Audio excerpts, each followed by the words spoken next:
Olá, meus amigos, é sempre uma alegria darmos continuidade à nossa leitura Jesus em nós e que Ele possa estar em nós. Vamos continuar então, hoje, Nair Belo, vamos ver. Agora é a voz da Nair. Bom, para alegrar um pouquinho o ambiente, já que nós estamos chorando desde que começou o programa, porque o Chico Xavier transmite uma emoção tão grande, como a Hebe falou, que a gente não consegue nem falar. Agora, neste mês de dezembro, vai fazer 10 anos que o meu filho morreu.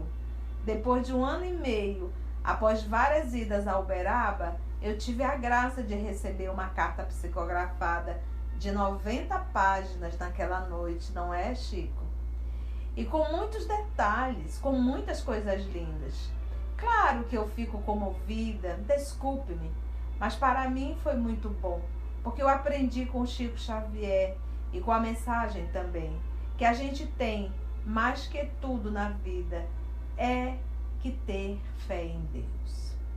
Então, o Chico, mais do que a mensagem, me ensinou isso, que se você tem família, se você tem outros filhos, você tem que fazer até uma força sobre-humana para superar essa dor, que é a perda de um filho, para o resto da família não sentir. É verdade, Nair.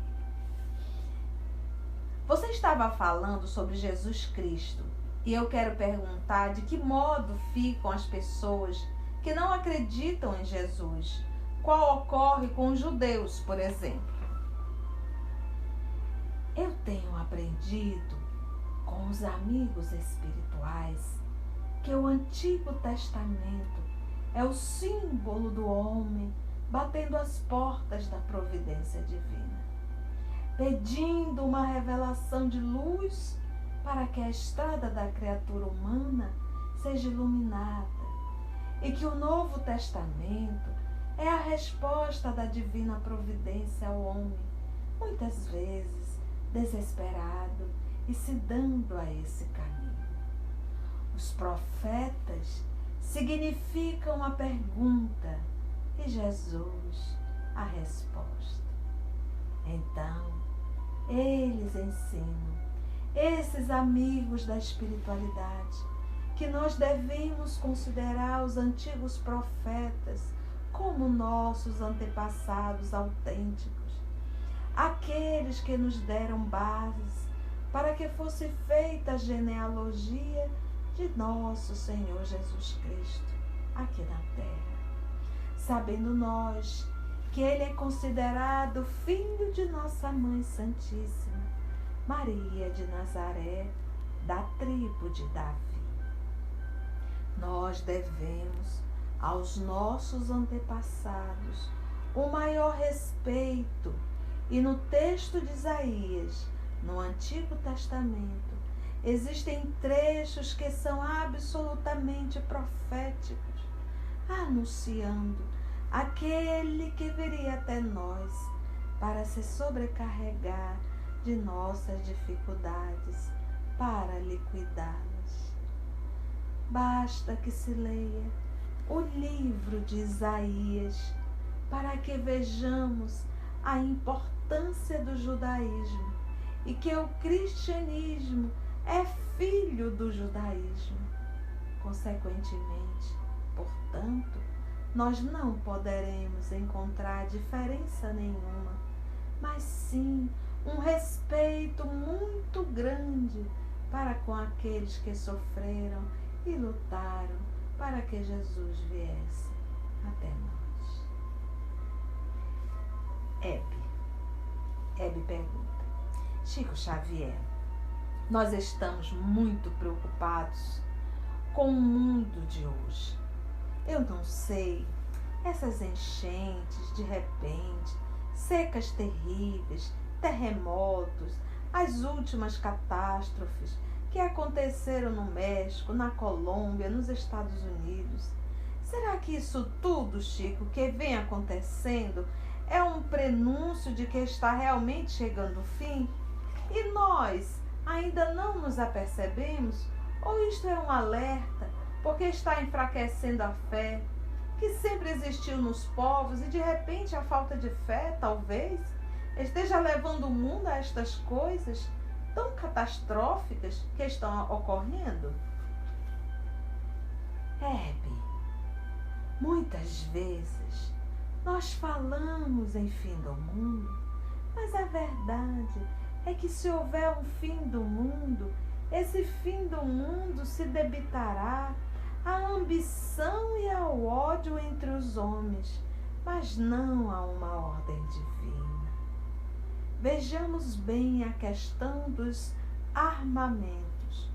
Os armamentos são cada vez mais especializados para veicular a morte de milhões de pessoas.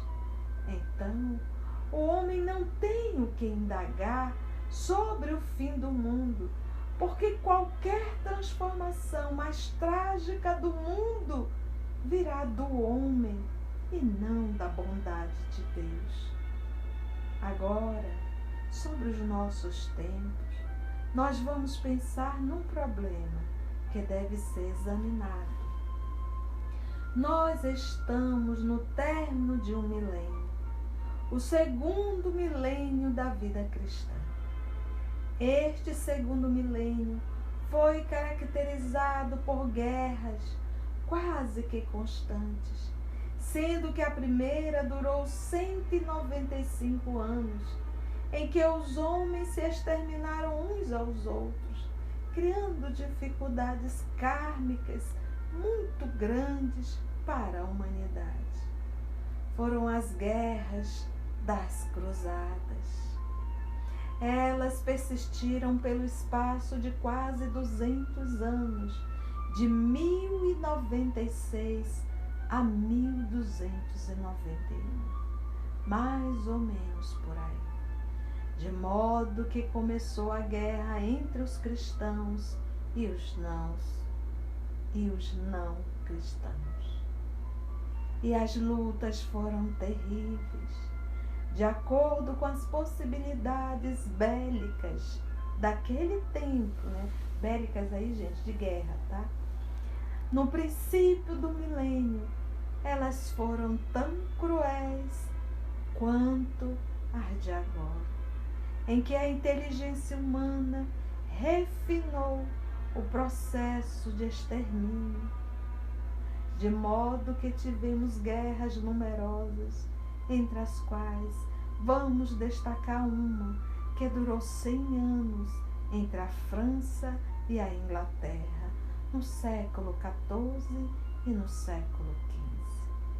Essas guerras não foram brincadeiras. As criaturas humanas adquiriram fichas kármicas muito dolorosas, porque tudo aquilo que nós semeamos, nós devemos colher.